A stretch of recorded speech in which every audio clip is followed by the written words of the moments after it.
Congratulations, HVA. It's lovely to be associated with the river. What I want to do this evening is maybe draw a little attention to the place rivers play in our lives.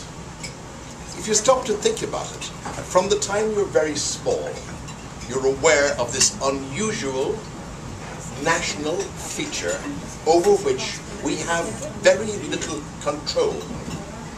Let Donald Trump try to build a wall along the Housatonic.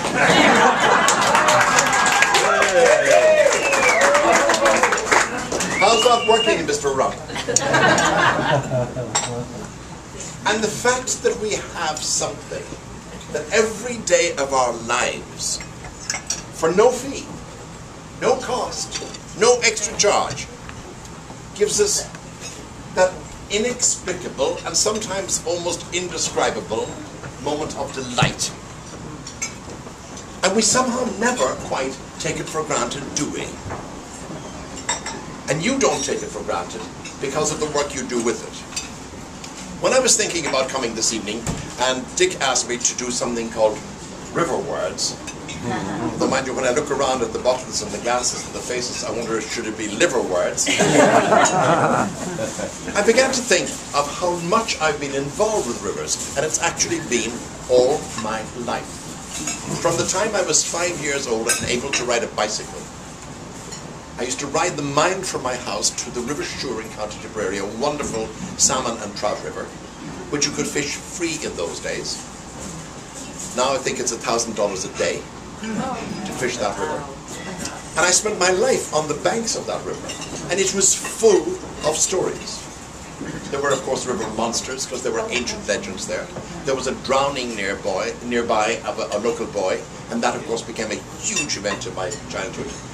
I discovered later, much later in my life, huge excitement, that that was the only river in Ireland up which the Romans came on their only attempt to invade the island. So everything about this river of my childhood was invested with drama and excitement and life. I then went on to write a book about an Irish river. Proportionately speaking, and the Irish are great about proportion, we're back to the Astrodome again. The biggest and most important and most powerful river in the world is the River Shannon in Ireland. Based that entirely on its proportion to the population. And it is bigger than the Mississippi, it's bigger than the Amazon. It's bigger than any river that's ever been, and it is the first river that was ever mapped in Europe. Because the Roman geographer Ptolemy, who got the shape of every other country in Europe wrong, got the shape of the Shannon River right. As all government authorities ever since will tell you, because that's the shape that they're still working with. When it came to writing about the Shannon, I published a book a few years ago called Shannon. I didn't actually mean to write the book I wrote. I wrote a book about a young Catholic chaplain from Sharon, Connecticut, who was the hero of Belleau Wood battle in Europe. And if you haven't been to Belleau Wood, where the Marines turned back the Germans in 1917, you should go, because it is quite extraordinary. But I wanted to write a book about a river. And this young man suffers from what is now called PTSD, shell shock. And the only way he can recover himself, his name is Robert Shannon, is by finding the river that is attached to his family name. So I had the joy of creating a journey up one bank of the river and down the other side. And that is how he restores his sanity to himself by himself. Just read you a very short passage from it. The Shannon River has always been in command, a stream of mixed pace, dominating the land through which she flows. You see, all rivers are more or less the same. Her pools and eddies are as varied as the whirling moods of the human spirit. The extremes of her behavior, her caressing of the river banks, her savaging floods, they all come from a soul deep beneath the plates of the country's northern bedrock. Her catchment covers 5,800 square miles, 1/5 the area of all Ireland, and she flows 215 miles from an infinite hole in the lean northern ground of County Cavan to the blunt Atlantic headlands of Kerry and Clare. Not a safe river. She has a temperament all of her own. She can throw up waves 30 feet high. She owns lakes as long as 25 miles. She has sweet and plump tributaries. Her riparian living has an ancient feel. Her lands can be enviably fertile if she chooses to bestow an untroubled year. And here's the part I like most. And this was one of the joys of my life at 20 years of age to discover this. Alongside her farmers, there exists here and there another Shannon people with a skill that some call an art. They make a boat dedicated entirely and completely to conquering the stream. They live by the river, some of them in houses that can only be reached by the water. They have always been people of instinct, kept alert for generations by the river's temperament. How often have they wakened to find the fields flooded without warning and the patient trees standing like elephants' feet in the water. In such times, the calm reaches of the floodplains widened for several miles, and to medieval poets, she was the spacious Shannon spreading like the sea. And sometimes here in the winter, when Diane and I are driving into New York in the morning or whatever, and the river has flooded, and everybody is worried and upset, I get the same thrill I get that I used to get from seeing the Shannon flooded. It's never really terrible, and it leaves a wonderful residue after it, and you know the river is in charge. One of the most thrilling things I've ever seen in my life was here about 5 years ago when the Housatonic threw up huge cubes of ice onto Route 7. I came out of my house and drove down 3 times to see it and went back. It was thrilling. However, now let's talk about American rivers. Mark Twain on rivers. A river without islands is like a woman without hair. She may be good and pure, but one doesn't fall in love with her very often. Key word there is often. He only wrote, most interesting thing about Twain on rivers and Huckleberry Finn, he almost never in Huckleberry Finn describes the river. This is the only really descriptive passage. He says, there were graceful curves, reflected images, woody heights, soft distances, and over the whole scene, far and near, the dissolving lights drifted steadily, enriching it every passing moment with new marvels of colouring. And that is the only description Mark Twain has of the Mississippi in Huckleberry Finn. So, closer to home, here's a quote. I was born by a golden river, and in the shadow of 2 great hills. That river of my birth was golden, because of the woolen and paper waste that soiled it. The gold was theirs, not ours, but the gleam and glint was for all. Susan will recognize that quote. Who was that?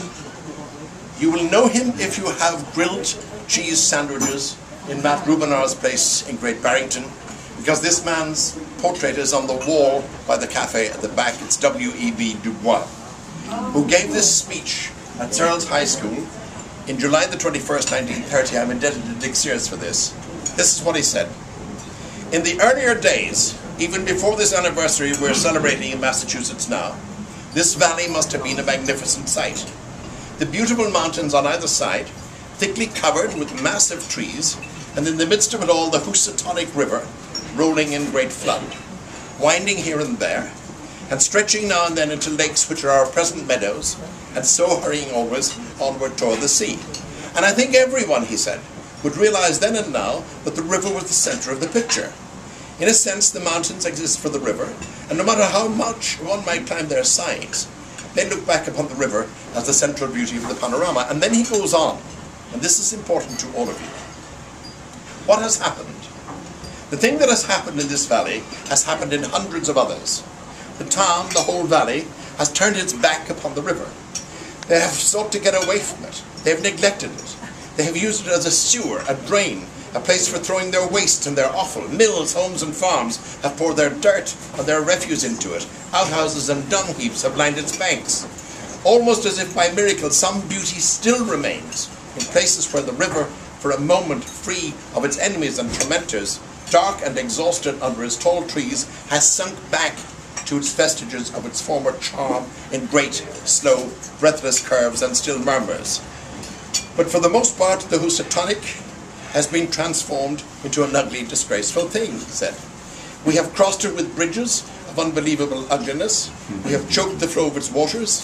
And we have done this not only by filling up the river with refuse, but by denuding the garden hillsides of their trees and shutting off the brooks. Well, Mr. W.E.B. Du Bois, not anymore.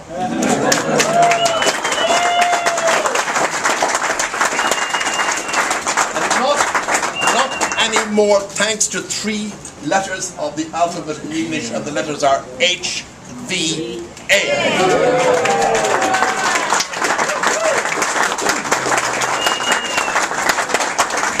I have a little work for you to do this evening, and I'll come to it in a moment. Last night I spoke in the Cuyahoga County Library System in Ohio. In a river valley, Cuyahoga means the crooked river. I got a great idea there. The Cuyahoga River caught fire once. Any thoughts about doing that with the Housatonic? Right. You'd make news. But here's the point. There's a writer, an American writer you may have learned in school, of whom I have always been fond since I learned him in school. He's buried in Stonington. His name is Stephen Vincent Benet. Remember a short story called The Devil and Daniel Webster? He wrote that. He wrote a very famous long poem about the Civil War called John Brown's Body. And he wrote the poem, which I'm going to quote for you now, called American Names. I have fallen in love with American names, the sharp names that never get fat, the snakeskin titles of mining claims, the plumed war bonnet of Medicine Hat, Tucson and Deadwood and Lost Mule Flat. It's a wonderful long poem, and it is the poem that ends with the phrase, bury my heart at Wounded Knee. So, in homage to Stephen Vincent Benet, I have decided to set myself a challenge and write a poem in which we have a rhyming structure that rhymes with Housatonic. Alright?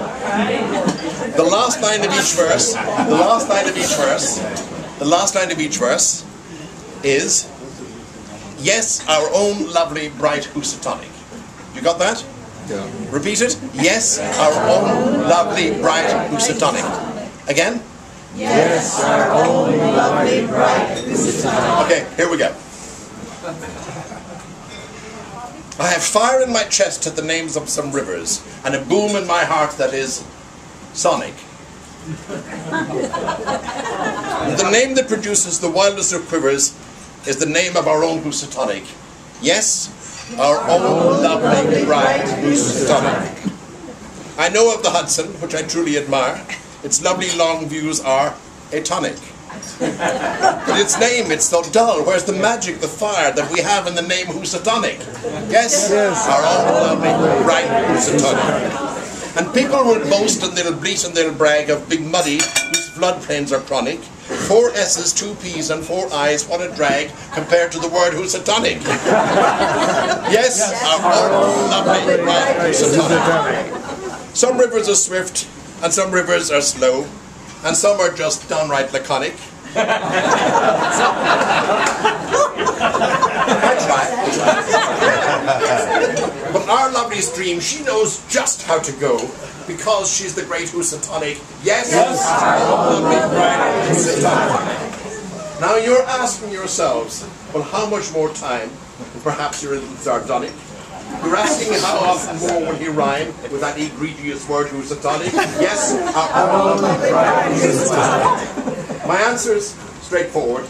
I'm superbly able, because my rhyming power is bionic. While you fall asleep with your heads on the table, I'll still march the word Housatonic.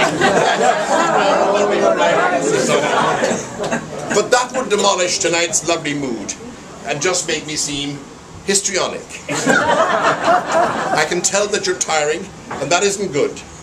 So I'll conclude the sextet harmonic to, yes, our own lovely bright Housatonic. Last verse. Wherever we go, we can say proud and hard, and be earnest and never ironic.